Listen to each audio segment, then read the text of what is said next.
Assalamualaikum warahmatullahi wabarakatuh. Alhamdulillahirrabbilalamin. Assalatu wassalamu ala sayyidina Muhammadin wa ala alihi wa sahbihi ajma'in. Rabbi shrah li sadri wa yassir li amri wa hlul 'uqdatam min lisani yafqahu qawli, amma ba'du.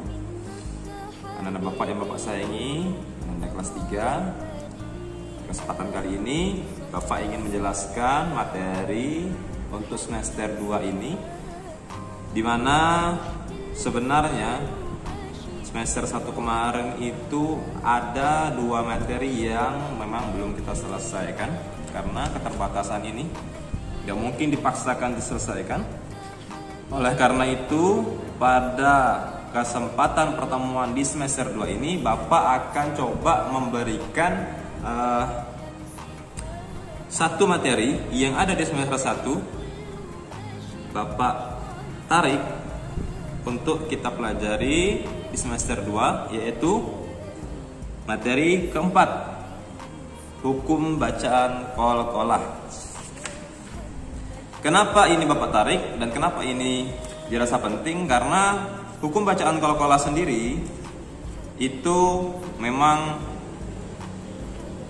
adalah poin penting daripada mata pelajaran Al-Quran hadis, di mana setiap kali kita membaca Al-Quran, maka hukum bacaan qalqalah ini adalah hukum bacaan yang sering sekali kita dapati, kita temui di dalam kalimat-kalimat yang ada dalam Al-Quran. Maka dari itu, di semester kedua ini insya Allah yang akan kita pelajari adalah bacaan huruf qalqalah, mengenal surat Al-Fatihah, mengenal surat Al-Ikhlas, dan menjalin persaudaraan atau hadis keutamaan tentang persaudaraan. Jadi persaudaraan itu nanti akan kita bahas terakhir ya, karena itu materi yang juga cukup bagus untuk kita pelajari di semester 2 ini. Jadi ada 2 lagi yang mungkin tidak sempat kita pelajari karena sesuai dengan SKB 4 Menteri yang telah diterbitkan, kita tidak mengajar ketuntasan pelajaran, tapi kita dituntut untuk menekankan poin-poin daripada pelajaran itu, mana yang paling urgen, mana paling penting, mana yang harus kita pahami lebih jelas lagi. Ya gitu ya Anda ya. Jadi saya akan menekankan pada poin-poin yang saya rasa, Bapak rasa itu adalah materi yang harus Ananda tahu, yang harus Ananda kenali, yang harus Ananda pelajari. Jadi yang akan kita pelajari kali ini adalah hukum bacaan qalqalah. Ananda jika punya buku paket, silahkan Ananda buka di halaman 44 ya. 44 di situ ada ayo belajar qalqalah, mengenal tajwid hukum qalqalah. Apa itu qalqalah? Nah, ini pengertiannya. Ya, kalau di buku Ananda itu qalqalah adalah memantulkan, bergerak, ya, atau mengeper. Nah, itu di buku Ananda itu. Gambarnya ada gambar anak lagi megang bola basket, di mana bola basket itu kalau kita dribble pasti dia memantul. Ya, bukan bola basket aja, semua bola ya. Jika kita tekan maka ada pantulan di situ. Kemudian yang B-nya ya, huruf-huruf atau macam-macam huruf qalqalah. Nah, kalau di buku Ananda itu urutannya adalah qaf, to, ba, jim, dal. Sedangkan kalau di buku Bapak itu urutannya adalah ba, jim, dal, to, qaf. Dan yang paling mudah diingat adalah yang di buku Bapak, yang ba, jim, dal, to, qaf. Itu cara menghafalnya seperti ini ya. Nah, dikasih baris, dikasih harokat, maka dia menjadi baju di toko. Ingat aja, baju di toko, ba, jim, dal, to, qaf. Nah, 5 huruf ya. Kalau ini memang harus dihafal hurufnya ya. Kemudian qalqalah sendiri dibagi menjadi 2 bagian. Ada qalqalah kubro dan ada qalqalah sugro. Kubro artinya besar, sugro artinya kecil. Nah, spesifikasinya atau hal-hal yang membedakannya apa? Yaitu pada posisinya, posisi hurufnya. Jika posisi hurufnya memang sudah sukun atau sudah mati dan posisinya di tengah-tengah bacaan maksudnya, maka itu adalah qalqalah sugro. Sedangkan qalqalah kubro adalah letak huruf qalqalah tadi yang 5 tadi itu diwakafkan atau diberhentikan, atau memang dia posisinya di akhir kalimat sehingga harus diwakafkan, diberhentikan, kemudian harus sukunkan. Nah, itulah yang disebut qalqalah kubro. Kemudian yang membedakannya lagi ya rendah, di mana letak perbedaan antara sugro dan kubro ini? Letak perbedaannya yaitu ada pada cengkok penahanan pantulannya. Jadi kalau sugro itu tidak terlalu dipantulkan, tidak terlalu ditahan maksudnya. Dipantulkan tapi tidak terlalu ditahan. Kalau qalqalah kubro itu dipantulkan dan lebih ditahan. Jadi seperti ada jeda ya. Nah, nanti akan Bapak contohkan. Sekarang Ananda coba kita lihat pengertiannya dulu. Nah, di buku Ananda halaman 45 itu ada pengertian qalqalah kubro. Nah, coba Ananda lihat di halaman 45 itu qalqalah kubro atau qalqalah besar adalah berlaku apabila huruf qalqalah yang mati bukan pada asalnya. Huruf itu mati karena dihentikan atau diwakafkan atau berada pada akhir kata atau akhir kalimat. Cara membacanya harus lebih mantap dengan memantulkan suara pantulan yang kuat. Itu kalau pengertian yang ada di buku Ananda tuh. Kemudian kalau yang ada di buku Bapak, qalqalah kubro atau qalqalah besar adalah jika satu kata lafaz terdapat huruf qalqalah yang berharakat fathah, kasroh, dhammah, fathatain, kasrotain, dhammahtain, bertasydid atau enggak. Kemudian dia sukun karena berhenti atau karena wakaf. Ya, intinya sama lah ya. Sama pengertian intinya. Intinya dia itu berhenti karena kita wakafkan, kita berhentikan atau dia berada di akhir kalimat. Nah, contohnya itu ada di bawahnya tuh. A'udzubillahiminasyaitonirrajim. Bismillahirrahmanirrahim. Perhatikan. Qul a'udzu birabbil falaq. Jeda antara falaq sama falaq. Itu yang di situ letak perbedaan sugro dan kubronya nanti ya. Nanti Bapak contohkan yang sugronya. Bapak lanjut dulu. Min syarri ma khalaq. Ya, nampak jelas ya, ada jedanya.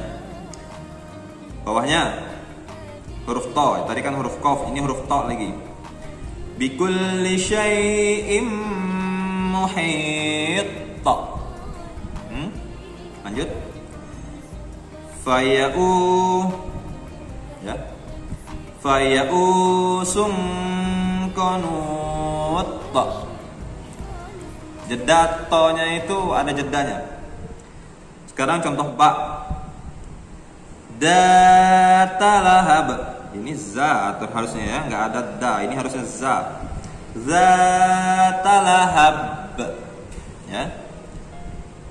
Wamra'atuhu hammalatal hatab. Hatab. Jadi nggak langsung hatab. Hatab enggak ya, hatab.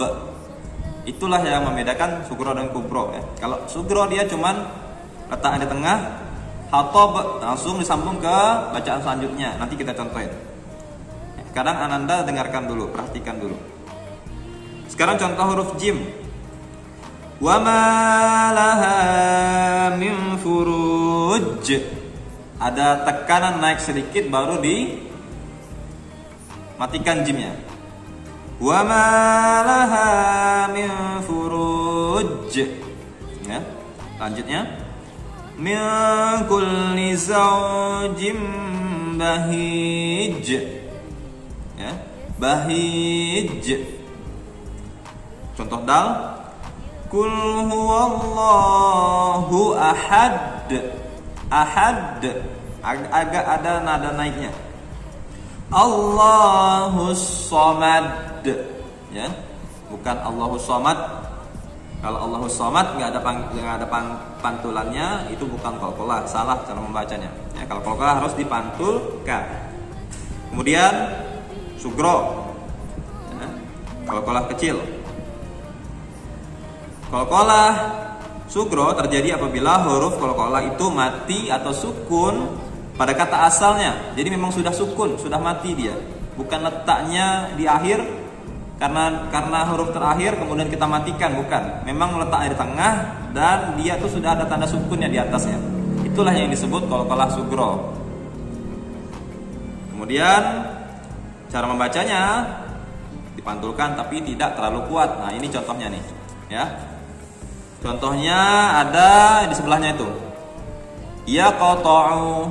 Jadi dia cara membacanya kalau di tengah gitu dan dia sudah sukun, qaf itu ya, huruf qaf itu. Bukan ya qata'u, bukan, ya. Dia langsung ya qata'u, ya ta'ma'u, ya baghu, yaj'alu, yad'u, yad'un. Jadi kalau dia letaknya sudah sukun dan letaknya di tengah, enggak yad'un, enggak gitu.